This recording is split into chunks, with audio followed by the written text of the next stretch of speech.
विज्ञ जिज्ञासु जल्दी ही धम्म को जान लेता है। Profit from the wise can appreciate the Dhamma. Pava के 30 भिक्षुओं की कथा। श्रावस्ती के जेतवन में। 65। यदि तू एक पल में भी विश्वास करता है तो तू बुद्धिमान व्यक्ति के दूध की पूजा करता है। खीपा धम्मा को जानता है जैसे जीभ सूप को जानती है।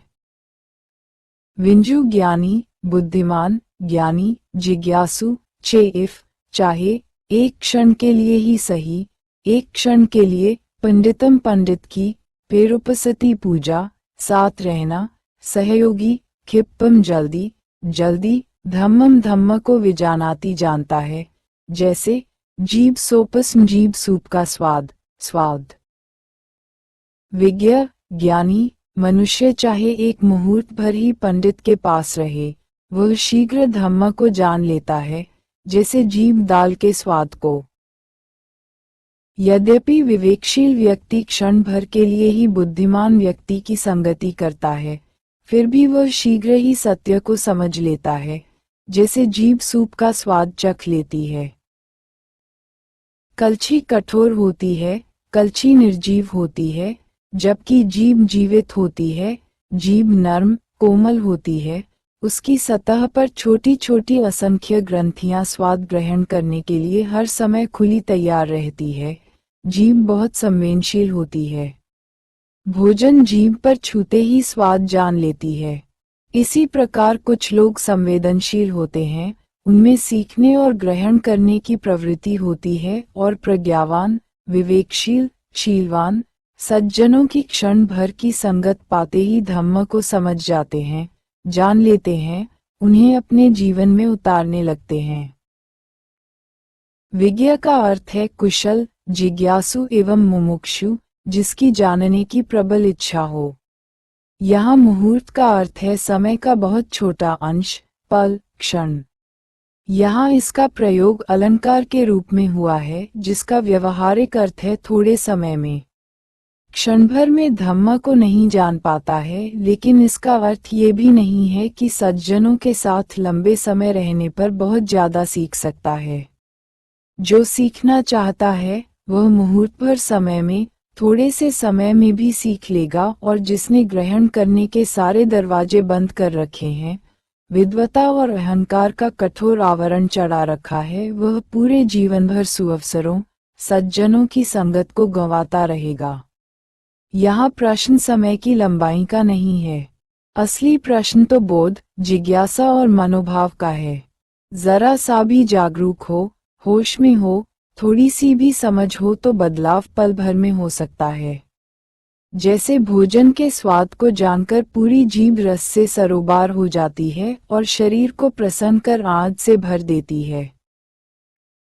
मूर्ख अज्ञानी अपना शत्रु स्वयं बनता है।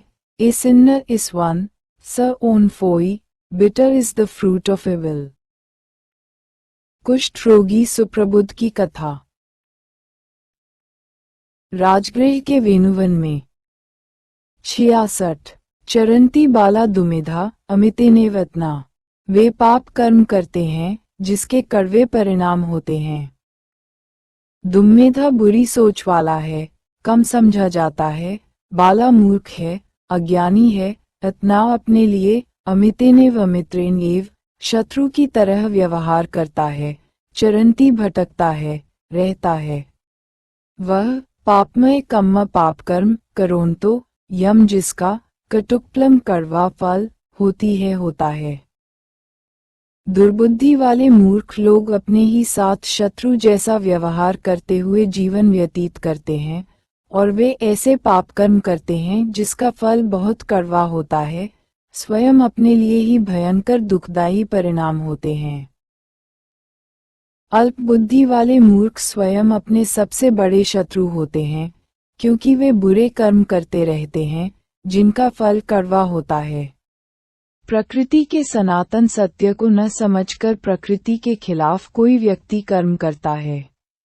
मन वाणी शरीर से अकुशल, पाप कर्म करता है तो ये सिर्फ उस मूढ़ जन की नासमझी ही नहीं बल्कि स्वयं को दुखों में डालने जैसा है। दूसरों को कष्ट पहुँचे या न पहुँचे, स्वयं दुखों के जाल में जरूर फंस जाता है। मूर्जन अपना शत्रु स्वयं होता है।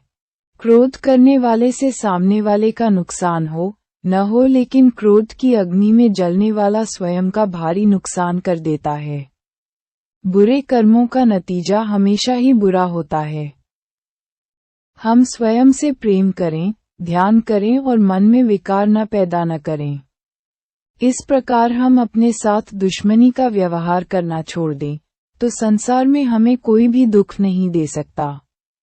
संसार में सभी लोग हमें सुख देना चाहे, किंतु हमने अपने साथ शत्रुता करना नहीं छोड़ा, तो हम सुखी नहीं हो सकते, बल्कि दुखों के जाल में ही फंसे रहते हैं। स्वयं से दुश्मनी करने का अर्थ है अपने मन, वाणी, शरीर को मैला करना और पाप कर्म करना।